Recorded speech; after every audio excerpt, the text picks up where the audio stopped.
Thank you so much for joining us tonight. My name is Barry Erickson, and I'm Community Engagement Coordinator here at Wheaton Public Library. Tonight, we are proud to bring you this program on healthy aging as part of our ACES series. ACES stands for Aging and Caregiving Engagement and Support. This program series provides a consolidated source of reliable local information and engaging programming for our community's older adults. Hadi Finerty is a Senior Program Manager for the Alzheimer's Association's Illinois chapter. Thank you so much for being with us tonight, Hadi. Thank you so much for having me, and good evening, everyone, and welcome to Healthy Living for Your Brain and Body, as it is a very timely matter as we're into the new year. Just a little bit about myself before I begin this program. I've been with the Alzheimer's Association Illinois chapter for 11 years. I just hit 11 years on December 1st. But I joined the association because it was more personal to me than professional. At the age of 69, my grandma was actually diagnosed with dementia, and she lived with this disease for 14 and a half years total. But the first 10 years, her and my grandpa lived in the city, and, every Sunday we would see her. But after my grandpa's death, she moved in with us, and we were her primary caregivers, but she was reevaluated and re-diagnosed with Alzheimer's disease. So she lived with that for the remainder of her life. So I'm very passionate about this. I think the association, we have several different education programs, but oftentimes people just want to know, what can we do? What can we do now? So this program is really good. It is intended to provide you with science-based recommendations, really just about taking care of your brain and your body. We'll share a lot of times, I like to say there's all these pieces to the puzzle. So there's going to be some tips with each thing. We'll talk about how we can just build small changes. And we've all heard that, make small changes, and those small changes add up. And then just really encourage you to think about your own lifestyle. What's one thing you can pick today and just work on that, and then move on to another healthy habit. So at any time, if anyone has any questions, like mentioned, please just go ahead and put it in the chat or the Q&A. So by the end of this program, you will be able to identify how certain behaviors affect our brains and our bodies. We will talk about different strategies, especially in decision-making in the following areas. So it will be sleep, smoking, mental health, physical activity, balanced nutrition, cognitive engagement, and social engagement. Throughout this program, you will hear tips like I suggested with some of strategies that people will use. And as we go through these, feel free and jot everything down. And if we need to go back to something, I'm happy to do that as well. So we're going to begin by talking about the brain. The brain is the control center of our whole entire body. So it's going to manage everything, including our thoughts and our movement. I like to say it's like a neuron forest. It bounces signals back and forth to each other, telling us when it's time to walk, when it's time to talk, when it's time to breathe. When someone is affected with Alzheimer's or dementia or early stage memory loss, those signals of the neuron forest, they break down the branches. So what ends up happening is in the late stages of Alzheimer's, not only do in the beginning stages short-term memory goes away, but then long-term memory goes too, because of those branches that are breaking down. So oftentimes people become non-communicative. Some people become wheelchair bound or bed bound. It's because the body is shutting down. So as you see on the screen, overall 100 billion nerve cells, we call those your neurons. Now, with Alzheimer's, it is a fatal disease. So it's a progressive brain disease, and that will start affecting all of the abilities in our brain. First, of course, with our memory, and then it will go on to others. So we know that the heart and the brain are connected, and what is good for the heart is also good for the brain. Now, science is able to really tell us why this is true and what we can really do to maximize our health. Much of the heart-brain connection is due to the fact that the brain is nourished by the body's richest network of blood vessels. So oxygen and other elements delivered to the brain through the bloodstream keep the brain nourished. Each time your heart beats, 20 to 25% of the blood being moved goes to the brain. So this is why keeping the heart in good working order helps keep the brain fueled to do its work. Now, although this program is more about it's really not focused on Alzheimer's and dementia, it's helpful really to know some basic information about Alzheimer's and dementia. And this can really just help you understand how they may be related to healthy living and what we can do to help our brains. Now, what I didn't tell you in the beginning of this program is we have something called quizzes, or like you will see here, knowledge checks. And this is just something, just kind of level set. So if you want to put it in the chat that I'm okay with that, but do you think Alzheimer's is a normal part of the aging process? And I'll just give it a second and see if anyone thinks it's true or false, and then I'll give you the right answer.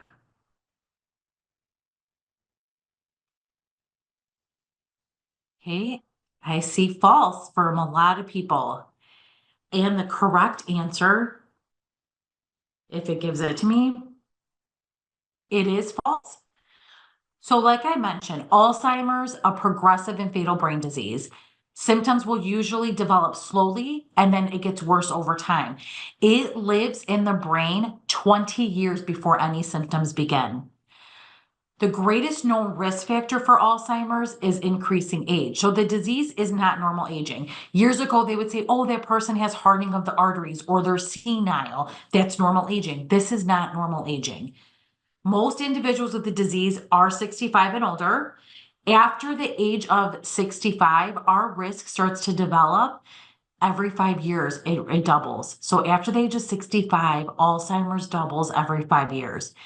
After age 85, the risk is about 1 in 3. So now the next slide that I'm going to show you is talking about Alzheimer's and how it is not a normal part of aging. Excuse me. Of course, as we get older, we're all going to experience some age-related changes to our memory, right? I always give the example to myself. I'm getting my kids in the car. I'm throwing my bags in the car for work. I'm halfway down the block and I'm thinking, did I shut my garage door?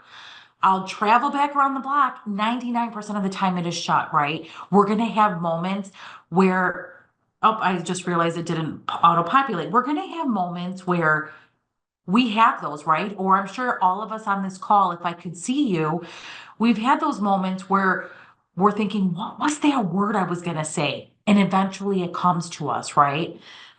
Now, the key thing here is we're remembering it. People that are obviously going through cognitive decline are not remembering things. The best way I like to describe this is dementia is like an umbrella term, right? So underneath it is our list of symptoms. Those symptoms can be, of course, our short-term memory, so memory that disrupts our daily life. It could be our navigation. I'm sure we've all heard of those stories where someone says they're going to get behind the wheel of a car and just run down the street to the grocery store, and now they're 90 miles outside of where they were supposed to go because they forgot how to get there, right? Or maybe you're noticing someone now doesn't have a social filter and they're talking loudly about people, and you're thinking, where is this coming from? They never used to be like this. So these are like the symptoms, right? Planning and organizing, individuals that love a to-do list. They're not checking off items of a to-do list anymore. Dementia is not the normal part of aging. So it's the umbrella term. Everything underneath it is the list of symptoms. The one thing I can say is there's over 70 different dementias. Alzheimer's is the most common form of dementia. 60 to 80% of cases is Alzheimer's disease. Worldwide, there is an estimated 55 million people living with Alzheimer's or other dementias. As we know, there is currently no cure for Alzheimer's. However, there are drug and non-drug options that can help with symptoms and may have the ability to slow down the disease progression. When I talk about slowing down the disease progression, not to get into too far into this, I'm only speaking for individuals in the early stages. Right now, we're in something called the era of treatment, and there are therapies out there, IV infusions for individuals in the early stages where it is slowing down the progression, which is phenomenal. So while again, there's currently no proven methods to prevent cognitive decline, research has shown that we can take action to reduce our risk of developing it and help maintain or potentially improve our overall health.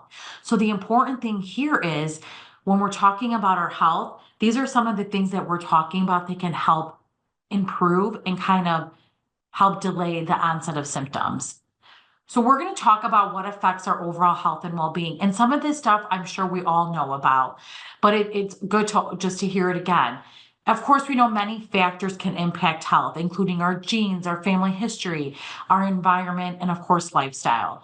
As we age, it's common for us to experience some similar changes. Some individuals, end up getting gray hair sooner than others or needing glasses for reading.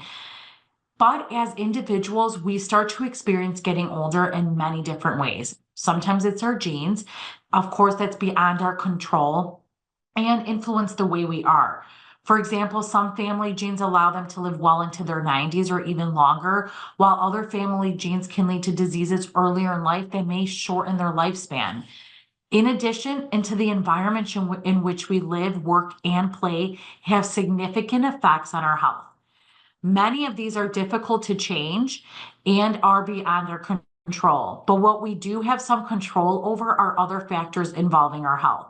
So making improvements in these areas could positively affect overall health, even for individuals with a family history of certain conditions, for instance, dementia or even heart disease. So your blood pressure, blood sugar, weight, and cholesterol levels are all key parts of the story of your overall health. And that's even including your brain. So it's important to understand these numbers. I always encourage people, keep an eye on them. I do these presentations, I've thousands and thousands of them, but people will say, well, if I have high cholesterol, I really don't want to change the way I'm living. I want to eat cheeseburgers and fries and have a milkshake. And that's great, but again, you're not helping your cardiovascular factors, as we know. So growing research suggests that many factors that increase the risk of heart disease and stroke can also increase the risk of cognitive decline and dementia. There is strong evidence of a connection between midlife high blood pressure or hypertension and later life dementia. The evidence also shows that controlling blood pressure can have a significant effect on your risk for cognitive decline and possibly dementia. Keeping your diabetes controlled is important. Individuals that have diabetes are at a 60% higher risk for developing cognitive decline. And, we'll start to see, and although diabetes is not to the point where we're saying anybody that has it will get it, a 60% increase is pretty substantial. Maintaining a healthy weight is important. Researchers have found that midlife obesity can be also associated with an increased risk of dementia. And we know that good cholesterol level is good for the heart. And the common theme you will hear all evening is what's good for the heart is also good for the brain. So the best way to combat these health concerns is really to know your numbers, keep an eye on them, especially if they change. Talk with your doctor, other healthcare professionals, and really understand what your numbers should be and what they mean for your overall health. So many of these healthy living strategies we will talk about next have the potential to support you in working really on these to maintain these optimal numbers. So our next quiz. True or false, it's never too late or too early to incorporate healthy habits. And I'll just give it a second for individuals to put it in the chat. True. We have such a smart group here today. And the answer is true, if it lets me do it. True. People of all ages can benefit from adding in more healthy behaviors. So now we're going to move on to learn what some of these behaviors are. So like I mentioned today, we are going to explore different aspects of healthy living. So we're going to talk about what I like to say the pieces to this puzzle. We're going to talk about getting quality sleep, being smoke-free. Here we're going to take care of our mental health. Oh, I'm sorry. I just saw that there's a question before I go into this. Does this include diabetes 1 or 2 or both? So it includes both. Now we know with diabetes, excuse me, I take it back. It includes type 2 diabetes because that is controlled by diet. Individuals can be very healthy and just develop type 1 diabetes. Of course, if individuals do have type 1 diabetes, the answer is to still maintain your overall diet, with what you can control, which we know with type 1 diabetes, a lot of things could spike your sugar. So most individuals lead a healthier lifestyle. But yes, for both individuals. Good question. Sorry for doing the interruption, but I saw it flash and I wanted to answer before I moved on. Now, we're going to talk about, like I mentioned, those pieces to the puzzle, right? So getting quality sleep, being smoke-free, taking care of our mental health, really focus on getting moving, eating healthy, challenging yourself, and also staying connected. So we're going to look at what science tells us about changes we can make in each of these areas to help our bodies and our brains. And we're going to touch on areas, think about how you're going to apply these to your life, and really focus on considering how you can do what you're going to enjoy, right? If we don't enjoy it, we're not going to do it. Make gradual changes that are relevant for how you live and start now, regardless of your age. So the first thing we're going to talk about is sleep. And quality sleep is really essential for our overall health and well-being. Now, I know oftentimes people will talk about this, and the reason why it's so important, we really need to strive for 7 to 9 hours of sleep. Not only does sleep allow us to rest and recharge, but they're saying you go into that REM sleep, you are clearing out toxins of the brain, right? So the next morning, when you have the 7 to 9 hours, you feel rested and recharged. Now, I don't know about you, but I know for myself, if I have 4 to 5 hours of sleep, I cannot function the next day. All I'm thinking about is I want to have another cup of coffee, which who wants to have 17 cups of coffee in a day? I feel like my brain is very foggy. So it doesn't allow me to be at my full functioning level that I normally would be if I had my 7 to 9 hours. It also will affect our ability to maintain our healthy blood pressure and control diabetes. So inadequate sleep due to conditions like insomnia or sleep apnea can cause problems with memory and thinking. So sleep apnea is, as if someone doesn't know, a condition in which breathing stops and restarts many times while you are sleeping. Now, most individuals, they don't even know that they have sleep apnea, but nowadays with technology, some individuals will wear one of the, our watches, right? Like our smart watches, which can tell us when we're sleeping, if you wear it while you're sleeping, that your sleep is off. Now, adults, like I mentioned, should aim for no less than 6 hours of sleep a night. Of course, sometimes we all know there could be interruptions from others in your home, other factors that can make this difficult. But think about your own sleep habits. So do you get enough sleep? Do you get quality sleep? When I talk quality, we're talking about that REM sleep. Think about the environment that helps you sleep. Some individuals, have to have the dark shaded curtain so it prevents the light coming in. People need white noise. How can you minimize those disruptions? Keep these questions in mind because in the next slide, we're talking about tips, right? So here with these tips, this is going to improve our sleep quality. Controlling the room temperature. So for some individuals, do they like it cooler? Do they like it warmer? Like I mentioned, that white noise. Some prefer that complete darkness. Consider what small changes you can make, right? Adding more or fewer blankets, a fan, noise canceling headphones, try to minimize sleep disruptions. So for some individuals, and this is a true thing, they're saying 30 minutes before you go to sleep, power off from blue light, right? Which is important. It helps you to wind down. And I'm sure most of us are probably guilty of, bringing our phone into the bed and scrolling through our phone. I'm guilty of that, but I've noticed recently, if I put my phone away, if it's further away on the nightstand or, plugged in somewhere else, I just fall right asleep. I don't even think about it. And that's what they're encouraging. So 30 minutes, going to sleep, 30 minutes before you sleep to turn off all blue light devices. So if you need an alarm clock to wake up, put it somewhere where you can hear it, but you have to physically get out of bed to get it. If you experience sleep problems or have sleep apnea, of course, talk with a healthcare professional. Now, in our next slide, we're going to talk about being smoke-free. Obviously, most of us know that being smoke-free and smoking has a direct impact of the health on our brain.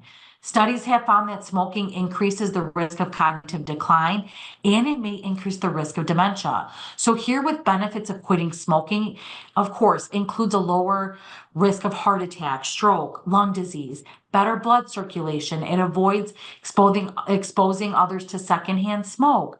Quitting smoking can reduce a person's chance or developing cognitive decline back down to the level of a non-smoker. That to me is huge. So if you currently smoke, think about what could help you to stop. If you don't smoke, what's helped you stay smoke-free? So there are resources in the community.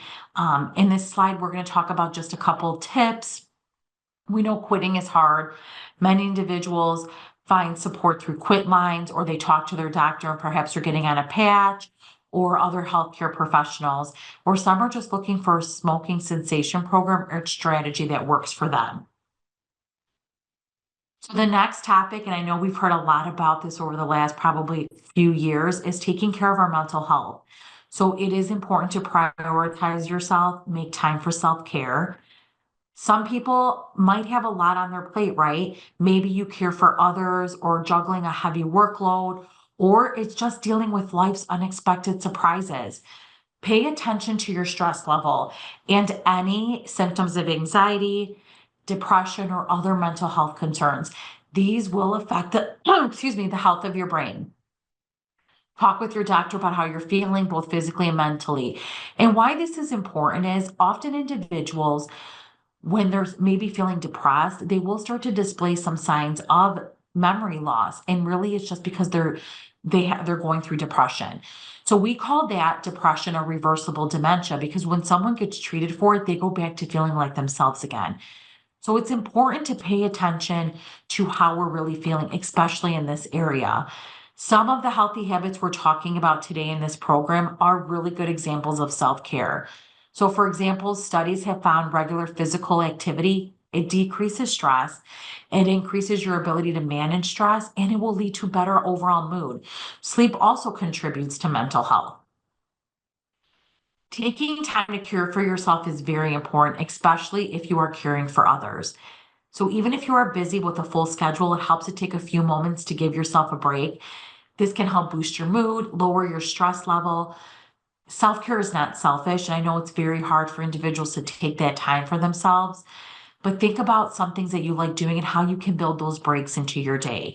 Maybe you love to read, but you're like, I can't finish a book. Maybe it's just you read 10 pages of that book a day. That's probably 20 minutes, if not less, and you are starting to chip away at something that you enjoy doing. So some tips here, maybe some individuals like taking a nap or going for a walk. Maybe it's playing cards or cooking or baking. I know for myself, think about how you prioritize self-care. I have, like I mentioned, two very young kids. So for myself, I wake up at 4 a.m. every morning and I go to the gym every day, Monday through Friday, and work out before my day starts of getting my kids off to school and beginning my work day. If I did not do that, I would never probably find time throughout my day to break away to be able to do that. So I knew for my own mental health and for myself, I had to wake up that early to get that done. So think about what that is for you. Now, get moving. There is quite a bit of research on how physical activity affects our brains and helps keep them as healthy as possible. Many studies have found that consistent physical activity is associated with lower risk of cognitive decline. Some researchers say if there's one thing you could do today, it is to improve your brain functioning, it is to do this. Evidence suggests that physical activity will directly benefit your brain cells by increasing your brain and oxygen flow, and it also can reduce other dementia risk factors such as high blood pressure and diabetes.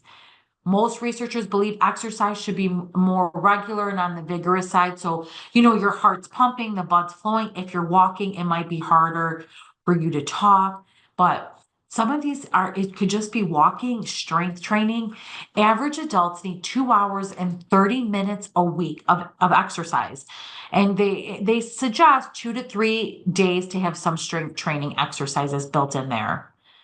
The thing here is we don't yet have a single recipe, what may work best, but these are just, um, for most people, any increase of movement is just a positive change that will impact overall health. So for some individuals, it can feel hard or overwhelming to think about, adding more movement into your already full day, but little changes really do add up. Researchers shows that even just 20 minutes of walking a few times a week can have health benefits. We always hear about, of course, if you're able to and if it's safe, park in the last spot in the parking lot and walk in, or take the stairs instead of the elevator. These are things that really build up. For myself, I wear a watch so I can always track how many steps I have. And even if I work out in the morning, sometimes I don't hit 10,000 steps. So I have to physically think to myself, okay, I have to get up and move a little bit more. So think about what activities you want to try. I know right now the pickleball craze is huge. Maybe you want to try that. Or, asking someone to help for accountability is a big thing. Think about, if I have an accountability partner, am I going to get up to be able to do, go to the gym or meet them for a walk? Here are some tips to help you get started incorporating more physical activity into your routine. So if this is new for you, of course, start small and then, excuse me, and then find things that might already be a part of your day. Walk around your neighborhood, right? Like, I mentioned, think about activities you like to do or want to try. Try to move quickly to get your heart rate up. Break a sweat. Activities like tennis or dancing are great ways to do so. Ask friends to join because, again, not only accountability, but you're also getting that social benefit. As always, of course, if it's a new program, check with your doctor or another healthcare professional to see if it's okay for you to do that. The next area that we're going to explore is balanced nutrition. And of course, eating an overall healthy diet may reduce your risk of many diseases. As we've already discussed, what's good for the heart is also good for the brain. So the same is true when it comes to the foods we eat. We know that healthy fuel for the body benefits brain functioning. Eating a balanced diet may reduce your risk of heart disease, cancer, Parkinson's, Alzheimer's, stroke, and diabetes. But there are differing opinions on what is the best way to maximize health. Research on the relationship between nutrition and cognitive functioning is somewhat limited, but it does point to the benefits of balanced nutrition. So for here, two good examples are the DASH diet, which is dietary approaches to stop hypertension, and the Mediterranean diet. So the DASH diet is a flexible and balanced eating plan. And studies show that the DASH diet lowers high blood pressure and improves levels of blood lipids. So those are the fats in the bloodstream. This may reduce the risk of developing cardiovascular disease as well. Because the DASH diet is a healthy way of eating, it also will lower the risk of osteoporosis, cancer, heart disease, stroke, and diabetes. The Mediterranean diet also incorporates the basics of healthy eating along with the traditional cooking styles of the countries bordering the Mediterranean Sea. So a research study of more than 1.5 million healthy adults demonstrated if they followed the Mediterranean diet, that could reduce the risk of death from heart disease and cancer, but it also reduced the risk of Parkinson's and Alzheimer's. These are just examples. There are others like the Mind diet. The important thing is find balanced options in food you eat and the food that is important to your culture. The diets have shown to be most effective, certain things in common. And here you can just see some of the brain cells. Excuse me, see, I'm reading a question and I got overlooked. So here you'll just see some of the options that they give you. And I'm going to answer this question in just a second, but a lot of us are pretty familiar with some of these diets, right? The overall basis is to really eliminate processed foods. That puts us at a high risk. And it's not a myth. I'm sure we've all heard, shop the perimeter of the grocery store, not the middle aisles. So if you have a sweet tooth, they're really saying limit your sugar intake, find alternatives to that. That are healthier. And of course, focus on green leafy vegetables. It's important. Our berries are great antioxidants, blackberries, strawberries, blueberries, eating nuts. So the thing here is we want to eat not like salted peanuts, but like raw Brazilian nuts, macadamia nuts, cashews, but they're in the raw form. Eating lean meats, fish, and poultry. One of the things I will say is they even encourage to have 1 tablespoon of olive oil a day. Now, I'm not saying to drink it, but like use it for like salad dressing, right? Or cook with it. But those are things, avocado, a healthy fat. So it's never too late to adopt a heart healthy diet. And studies show that making these changes even later in life can benefit your overall brain health. Now, I received a question, does drinking alcohol kill off brain cells? So there are of course, there's people in some studies where you'll hear, oh, if you have 1 glass of red wine a night, that is fine. And of course, if you don't drink now, I don't encourage you to start drinking. But yes, substance abuse, when it comes in the alcohol form, will kill the brain cells. We oftentimes, individuals that have substance abuse issues start to display the early signs of dementia when they have stopped, right, from drinking altogether. If it's not too late, some individuals can go back to feeling like with normal cognition. But yes, it does. Excessive drinking will kill brain cells. So let's talk about making changes to what we regularly can eat. Of course, it's hard. I did this program on Monday and we were talking about some healthy swaps, right? And I said, it could be something simple. If you love pasta, maybe try spaghetti squash, right? Because pasta, as we get older, some individuals can't take on gluten like they once did, maybe when they were younger. So think about alternative things. We always hear zucchini is great to use. So another question, are roasted and unsalted nuts as good as raw nuts? I I've always heard raw nuts are the best way to go, as natural form as possible.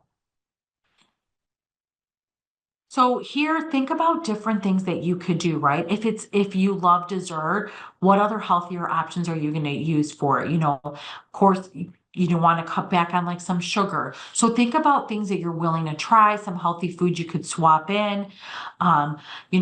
Just even a suggestion the other day, someone suggested they like to have some kind of sweet treat after dinner while they're watching TV.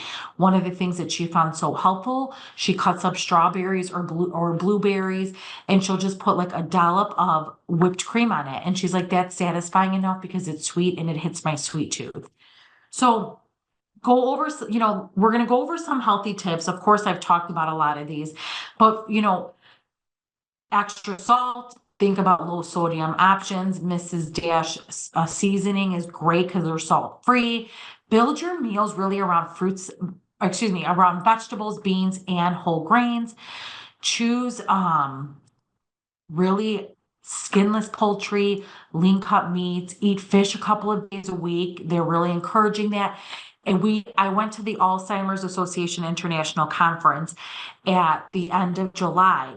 And one of the articles that they released of one of the breaking pieces of evidence that they found is individuals that eat processed meats, so like processed red meat, salami, bacon, sausage, have I think it was a 46% increased risk of developing this disease. So it's important to think about also what we're eating when it comes to red meat. I also have a question, is dark chocolate healthy? So what they are encouraging is dark chocolate when it's 75 to 80% dark chocolate is the best thing to eat. Good question. So there are many vitamins and supplements on the market today. And of course, there is no prevention, right? So there are some things where it's like, oh, if you take this supplement, you're not going to have memory loss. And that, of course, is not true.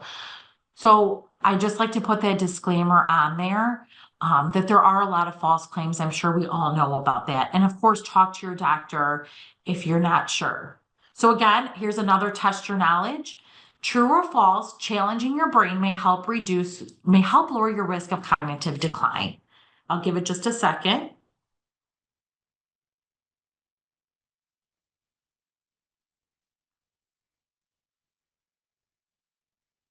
And let's see. Oh, my chat just froze. And it's, yes, and it is true. So great thing, continuing to challenge your brain will have short and long-term benefits for your brain. Now, cognitive or mental engagement is a term that means keeping our minds active. And why this is important is anything that uses your brain in a challenging way is a cognitive activity and can possibly have benefits for your brain. This can be learning a new skill, work on a challenging task, even engage in ongoing learning. So this doesn't mean you have to go to the community college and set a college course. It could be even just things that the library has to offer, right? Keeping your brain active is important. So scientists believe that as you use your mind in new and challenging ways, your brain will start to bring you connections between brain cells. So the more connections you have, the more nimble your brain is, and the better it is to really guard off infections and diseases. Now, formal education is important. Yes, research has shown that engaging in classroom-based learning led by professionally trained teachers will keep your brain healthy and can protect you from developing dementia. Some researchers believe that this may be due to education creating those more robust networks of pathways, but there's a thousand things that we can do to keep our brains active. So think about something that you enjoy doing, right? Maybe it's focusing on topics of interest that are a challenge for you. Um, I like to, I always give this example, but when someone is getting diagnosed for this disease, what they ask is, can you repeat the alphabet backwards? Those are one of the questions. Now, again, I can't see you, but I can't repeat the alphabet backwards. I get halfway through and I'm thinking, wait, where do I go from here? And then I have to start all over again. So really think about what can you do. Another tip, and people laugh, but if you are used to brushing your teeth with your right hand, trick your brain and brush your teeth with your left hand. I know it sounds silly, but our mind goes into autopilot and we think to ourselves, wait, this is something different. I'm so used to doing it one way. Now I'm doing it a different way. Or if you're able to take, a walk, take a different route to work or to a location. The important thing here is challenging our brains. Sudoku is great. Crossword puzzles, reading. Again, thinking of different things that we'll want to do. For some people, it's maybe learning a different strategy, like playing chess. Now, again, cooking techniques, I often joke because say to myself, oh, I'm like Julia Child. Sometimes I feel like, especially during COVID, I wanted to focus on making new recipes. So again, these are challenging things that we can do. And I'm going to pause for just a second because I see some stuff. Yes, singing in chorus is a good activity. Music uses all parts of your brain. I also want to make a note. Thank you for bringing that up because the musical part of the Alzheimer's brain is never affected. So think about this. They might not remember their loved ones, but if you put on a song from, let's say, their childhood, they can recite the song back to you. So I think that's a great point, and thank you for bringing that up. I'm going to also I see another question. I'm just going to take a second. So any thoughts on Prevagen for memory improvement? This was actually what I was talking about earlier when I said the supplements without saying the word. It does not work. So there is no prevention right now for this disease. I will tell you, and I was going to talk about this later, but what we are talking about today is so important. And the reason is if we incorporate these healthy habits, we have a 45% delayed onset of Alzheimer's or dementia. 45% is huge. We've never had this. Last year it was 40%. And this year, when they released the results of the Lansing Commission study, it was 45%. And I will just say now, before I get into the last part of social engagement, there is the Alzheimer's Association embarked on a 2-year clinical trial called, a 2-year clinical study called the US Pointer Study. And what was wonderful about the US Pointer Study is this was a lifestyle intervention study. So individuals aged 60 to 79 went into this study. So they had to be eligible. So maybe individuals had a parent or a sibling that had memory loss, and they had to have some kinds of means of improvement for themselves. So maybe they had a sedentary lifestyle and didn't get much activity throughout their day. Some individuals met with a US Pointer navigator counselor, and they went through, let's say for 4 weeks, they marked everything down that they had for physical activity or what they ate for 4 weeks, and they logged everything. The important thing here is these results from the US Pointer Study are actually have already been turned in. And the goal for this is to find some kind of community-based program, like a lifestyle intervention for all communities. So the important thing here is right now there is no prevention, right? But the great thing about this is we know 45% of these healthy lifestyle habits delay the risk. So the good thing about this is it was across 5 clinical sites. We had it here in Chicago. Rush and Advocate Aurora Health were the sites. And the individuals in this study were so passionate about the study where they really were in it. And, because they were looking to change their lifestyle. The exciting thing about this is March of 2025, they are releasing these study results. So we are going to see, maybe it is lifestyle, what the Alzheimer's Association's goal, the national plan is by 2025 to find some kind of preventative measure for this disease. So kind of like how we treat heart disease today with lifestyle and medication, that is what they're hoping for.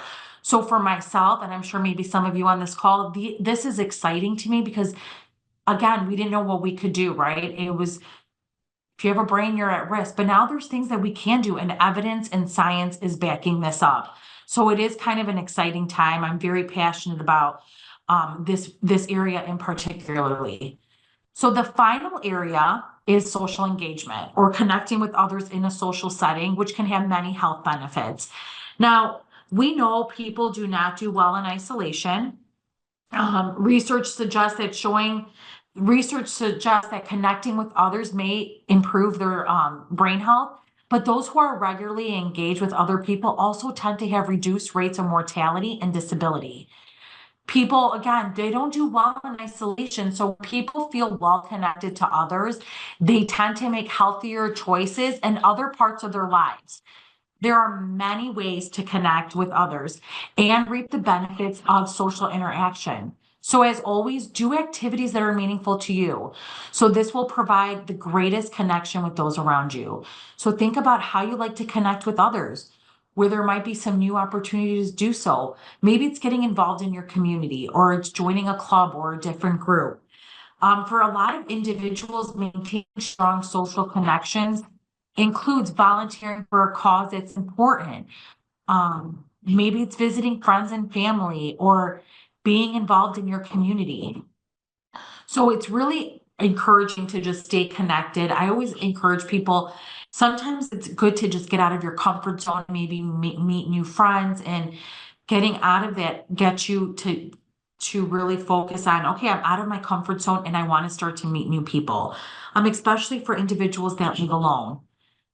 So to recap, we've learned in today's program, in general, the key principle here is, again, what's good for your heart is good for your brain.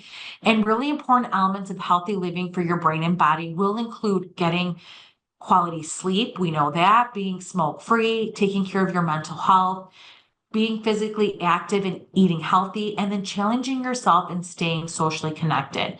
All of these have potential benefits. In fact, ongoing research in engaging in multiple activities across all these areas have the greatest benefit. So whenever possible, think about how you can make those changes that affect more than one area and just work on one thing at a time. Maybe it's taking a walk with a friend. You're combining activity, like I mentioned earlier, and social engagement. So before we wrap up today's program, the last slide I just want to touch on briefly is our resource slide. So the Alzheimer's Association really leads the way to end Alzheimer's and all other dementias. And we focus on accelerating global research and really it's driving risk reduction, early detection, and maximizing quality care and support. So the association offers tons of services, but the three key resources is our helpline. So it's free 24/7 helpline. And this is available anytime, any day. Not only is it good for information and referrals, but it also helps within those moment needs. So maybe you left today and you're thinking, oh, I wish I would have asked that. You can call the helpline. They can help you with any of that. Of course, our website, it's a wide range of topics on our website. It's so robust, but it's great information. And then lastly, our community resource finder. So the Alzheimer's Association and AARP joined together and they developed the community resource finder. This is a wealth of resources in your area. So let's say you're looking for, maybe it's an adult day center. If you put in your zip code, if you go to communityresourcefinder.org, you put in your zip code, it will pull up any adult day centers in the area. So these are just some of the resources. I'm going to take now at this time, if anybody has questions or chat, please put it in. One of the things someone said, join a chorus. Yes, the singing will keep your brain active and you'll be socially connected in a positive way. Yes, I agree with that. Yes, solitaire is good to do. It is challenging your brain. I was saying, somebody asked me the other day, well, what if you watch Wheel of Fortune? Is that challenging enough? Yes, but if there's like 2 letters left on the board, obviously we know that that's not challenging enough. So I always just encourage people, do something that's taking your brain some brain power to actually think of it. So, I give the example Sudoku. Jeopardy is another good one. I don't want to discredit some of these, but of course, when it's easier, it's not going to be challenging. Right, and they're just mentioning that, yeah, that's where the sound did cut out. And it looks like there's just one more comment about the helpfulness of mindful-based meditation. Yes. That's an also good one. Yes, it is. Okay. All right. Well, thank you so much. This has been great information. Again, I'll be sending out all of those resource links in the follow-up email tonight. If you're watching the recording of tonight's program and would like those links and resources, just email me at ce@wheatonlibrary.org. That's CE for community engagement at wheatonlibrary.org, and I'd be happy to send those out to you. But otherwise, I think we're done for tonight. So thank you so much for joining us. Take care, everyone, and we hope to see you again soon. Good night. Bye.